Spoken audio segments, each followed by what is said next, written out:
Guys આજે આપણે oil રિફાઇનર મૂકવાનું છે આપણા બેસ ઉપર ને પણ હરખાઈ મૂકવાનું છે. આ જેવી તેવી રીતે નહીં મૂકવાનું, હરખાઈ મૂકીને પછી આપણી પાસે જેટલું ક્રૂડ ઓઇલ પડ્યું છે બધાને એમાં સડાઈ દેવાનું છે. એટલે એનું ઓલું થઈ જાય, શું થઈ જાય, ફ્યુલ બની જાય. ક્રૂડ ઓઇલ એટલે તમને ખબર જ છે, મોટા મોટા ડ્રમ આવે, જો આગળ તમને દેખાડવામાં આવી છે ડ્રમ. જો આપણી પાસે એટલું ક્રૂડ ઓઇલ પડ્યું છે એટલે ઘણી મને લાગે છે ફ્યુલ બની જાય. આઈ થિંક 5,000 જેવું બની જાય. તમને શું લાગે છે? 5,000 એટલાનું બનતું છે? 1000 હતું એટલે 1000નું 4 ભાગ કરીએ એટલે 1000ના 4 ભાગ 4000 તો એ નીકળીના માથે કંઈક એટલું છે.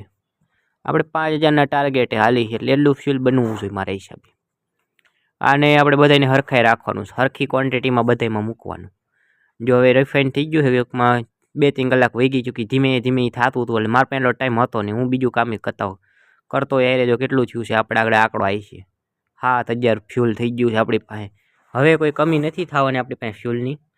હવે આ બધું ફ્યુલ આપણે કેબિનેટમાં નાખી દેવાનું છે એટલે એ કોઈ ટેન્શન ન રહીએ.